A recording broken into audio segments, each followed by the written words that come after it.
Green collagen smoothie prepare చేస్తారంట. దీనికి కావాల్సిన పదార్థాలు అంటే ఇప్పుడు చూద్దాం. గ్రీన్ కొలాజన్ స్మూతీకి కావాల్సిన పదార్థాలు: కీరా ముక్కలు, అల్లం ముక్కలు, పుదీనా, నిమ్మరసం, ఉప్పు, పాలకూర.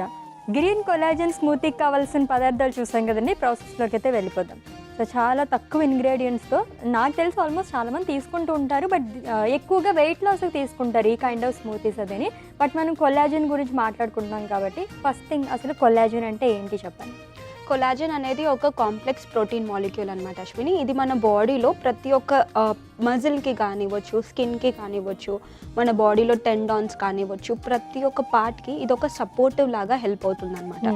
సో మనం తీసుకునే డైట్లో ఎక్కువగా ప్రోటీన్ కంటెంట్ తీసుకున్న అమినో యాసిడ్స్ అంటాం, 9 ఎసెన్షియల్ అమినో యాసిడ్స్ అంటాం. ఈ 9 ఎసెన్షియల్ అమినో యాసిడ్స్ ఉన్న ఫుడ్స్ ఏవైతే మనం ఎక్కువగా కన్జ్యూమ్ చేసుకుంటామో కొలాజన్ మాలిక్యూల్స్ అనేవి ఎక్కువగా ఫార్మేషన్ అవుతాయి అనమాట. సో ఎప్పుడైతే కొలాజన్ బాగా ఫార్మేషన్ అవుతుందో ఒక మంచి ఎలాస్టిసిటీని ఇస్తుంది. సో కొంతమందికి ఒక పర్టికులర్ ఏజ్ తర్వాత ముడతలు పడిపోతాయి, డల్ అయిపోతుంది, స్కిన్ సాగిపోతుంది. సో అలాంటి టైంలో ఈ కొలాజన్ అనేది ఎక్కువగా తీసుకుంటే మళ్ళీ స్కిన్ నార్మల్గా దాని ఎలాస్టిసిటీ అనేది వచ్చేస్తుంది అనమాట. ఓకే, సో అంటే ఏజ్ అయ్యే కొద్దీ కొలాజన్ ఫార్మేషన్ తగ్గుతూ వస్తుంది అందరికీ. ఎస్, ఏజ్ అవుతున్న కొద్దీ కొలాజన్ అనేది తగ్గిపోతుంది. సో జనరలీ మనం ఏజ్ ఎక్కువ అయిన వాళ్ళని చూసుకున్నారనుకోండి, ముడతలు ఎక్కువగా వచ్చేస్తూ ఉంటాయి, సాగి స్కిన్ అయిపోతుంది. సో జనరలీ మనం కొలాజన్ ఎందుకు తీసుకుంటాం? యాక్చువల్లీ మన బాడీ పార్ట్స్ అన్నిటికీ ఇంపార్టెంటే, కానీ ఓన్లీ స్కిన్నే కాకుండా ప్రతి ఒక్కటి, ఇప్పుడు మజిల్ బాగా హెల్తీగా ఉండాలంటే కొలాజన్ కావాలి, మన బోన్స్ హెల్తీగా ఉండాలి, టెండాన్స్, లిగమెంట్స్, ఇలా ప్రతి ఒక్క దానికి, ఈవెన్ హెయిర్కి కూడా మనకి కొలాజన్ అనేది కావాలి. ఓకే, సో చాలామంది అంటే మనం ఫుడ్స్ గురించి చెప్పుకుంటున్నాము, ఇప్పుడు ఎలా అయిపోయిందంటే ఫుడ్స్ పక్కన పెట్టేసి సప్లిమెంట్స్ అనేవి తీసేసుకుంటున్నారు బయట నుంచి, అండ్ క్రీమ్స్ తీసుకుంటున్నారు. సో బయట నుంచి ఎంత అప్లై చేసుకుంటే ఏమవుతుంది అసలు, అండ్ సప్లిమెంట్స్ ఎంతవరకు మంచివి? సప్లిమెంట్స్ అనేవి ఒక పర్టికులర్ టైం వరకు మంచిదే అశ్విని. ఇప్పుడు మనం చూసుకున్నట్టు అయితే వైటమిన్ సి మనం తీసుకునే ఫుడ్స్లో వచ్చేస్తుంది, అది కూడా మంచి కొలాజన్ బూస్టర్ అనమాట.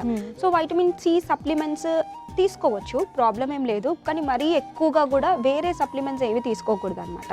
Like over usage of collagen కూడా అంత మంచిది కాదు. సో ఒక్క పర్టికులర్ రేంజ్ వరకు సప్లిమెంట్స్ విల్ హెల్ప్, బట్ ఎక్కువ మట్టుకి డైట్ అనేది కరెక్ట్గా ఉండాలి. ఇందాక మీరు అన్నారు ఎక్స్టర్నల్లీ అప్లికేషన్, ఎక్స్టర్నల్లీ వల్ల మనకి అంత రిజల్ట్స్ అనేది ఉండదు. మేబీ కొంచెం ఓన్లీ అవుటర్ లేయర్ వరకు, ఫస్ట్ ఒక 1 లేయర్ 2 లేయర్స్ వరకు మీకు ఏమైనా హెల్ప్ అవుతుంది, కానీ ఓవరాల్గా లోపల నుంచి బాగా ఎన్హాన్స్ అవ్వాలి, మీ స్కిన్ ఇంకా న్యాచురల్గా ఏజ్, ఫైన్ లైన్స్, ముడతలు, ఇవన్నీ టెంపుల్ లైన్స్ అంటాం కదా, ఇవన్నీ ఏవి కనిపించకూడదు అంటే కొలాజన్ న్యాచురల్గా ఫుడ్స్లో నుంచే తీసుకుంటే బెటర్ అనేది ఉంటుంది. ఓకే, సో చాలా బాగా చెప్పారు. అండ్ మన ప్రాసెస్లోకి వెళ్ళిపోయి నెక్స్ట్ మాట్లాడుకుందాం. ఎస్, ఓకే, ఏం చేయాలి ఫస్ట్? సో ఇవన్నీ మిక్సీ చేసుకోవాలి Ashwini. As I told you smoothie కాబట్టి మనం దీంట్లో పాలకూర తీసుకున్నాము. పాలకూర అనేది ఇది రిచ్ యాంటీ ఆక్సిడెంట్స్ ఎక్కువగా ఉంటాయి, కాల్షియం ఉంటుంది, ఐరన్ ఉంటుంది, కాబట్టి మనం ఆల్రెడీ పాలకూరని మనం బాయిల్ చేసి మనం బ్లాంచింగ్ టెక్నిక్స్ అని ముందు మాట్లాడుకున్నాం కదా, సో బ్లాంచింగ్ టెక్నిక్స్ అనేది మనం దీంట్లో చేసాం. ఓకే, సో పాలకూరని ఫస్ట్ మనం మిక్సీ జార్లో వేసుకుందాం. పాలకూరని వేసేసుకుందాం. ఓకే, నెక్స్ట్ కీరా ముక్కలు,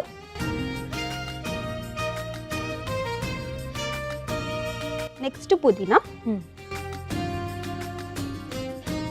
కొంచెం అల్లం, ఓకే, కొంచెం ఉప్పు, కొంచెం నిమ్మరసం. ఓకే, సో ఏ ఏజ్ నుంచి తీసుకుంటే కనుక కొలాజన్ ఫార్మేషన్ అనేది కరెక్ట్గా ఉంటుంది? సో జనరలీ ఒక పర్టికులర్ ఏజ్ తర్వాతనే కొలాజన్ తీసుకోవాలని ఏం లేదు అశ్విని, బికాజ్ మన growth and development. So generally మనం చిన్నపిల్లలు చూస్తూ ఉంటాం, చిన్నపిల్లలు ఎదిగే వయసు ఉంటుంది కదా, లైక్ ఇప్పుడు 1 ఇయర్ కాగానే 2 ఇయర్స్ కాగానే మనం కొలాజన్ ఎక్కువ ఆహారాలు తీసుకున్నాం అనుకోండి, వాళ్ళ బాడీలో అంటే గ్రోత్ అండ్ డెవలప్మెంట్లో బాగా హెల్ప్ అవుతుంది అనమాట. అంటే వాళ్ళ హైట్ కానివ్వచ్చు, బోన్ గ్రోత్ కానివ్వచ్చు, వాళ్ళ కాగ్నిటివ్ ఫంక్షన్ కానివ్వచ్చు, స్కిన్, హెయిర్, ఇవన్నీ బాగా ఎన్హాన్స్ అవుతాయి. సో జనరలీ చాలా మంది అంటే పాతకాలంలో ఏం చేసేవాళ్ళంటే చిన్నపిల్లలకి బాగా కొలాజన్ ఇలాంటివి రావాలి, బాగా బోన్స్ చాలా స్ట్రాంగ్గా ఉండాలని బోన్ సూప్ ఇచ్చేవాళ్ళు. సో అలా బోన్ సూప్ తీసుకుంటే, bone soup is excellent source అనమాట. కొలాజన్ బూస్టప్ అవ్వడానికి బోన్ సూప్ అనేది మనం తీసుకుంటే చాలా బాగా హెల్ప్ అవుతుంది. ఎన్ని రోజులకు ఒకసారి తీసుకోవచ్చు? సో వీక్లీ వన్స్ కానీ మంత్లీ ఒక 2 times కానీ, యాక్చువల్లీ చిన్నపిల్లలు ఒక 2 years అలాంటి ఏజ్ గ్రూప్ వాళ్ళకి ఒక చిన్న బౌల్లో మనం సూప్ వేసి దాంట్లోనే కొన్ని వెజిటేబుల్స్ ఏదన్నా వేసి బాయిల్ చేసి అలా ఇవ్వచ్చు అనమాట. ఓకే. సో ఇనీషియల్ స్టేజెస్లో చాలా తక్కువగా, బికాజ్ వాళ్ళ డైజెస్టివ్ కెపాసిటీ కొంచెం తక్కువగా ఉంటుంది కాబట్టి ఇనీషియల్గా కొంచెం యాడ్ చేసి మెల్లిమెల్లిగా దాన్ని ఇంక్రీజ్ చేసామనుకోండి వాళ్ళ బోన్ గ్రోత్ డెవలప్మెంట్ అనేది చాలా బాగుంటుంది. ఓకే. సో దీన్ని మిక్సీ చేసేద్దాం.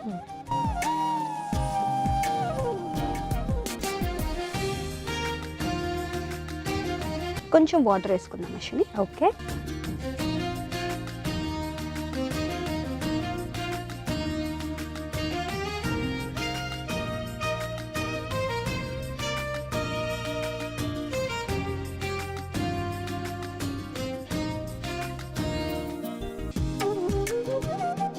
స్మూతీ రెడీ అయిపోయింది అశ్విని. ఇప్పుడు మనం సర్వింగ్ గ్లాస్లో తీసుకుందాం. ఓకే.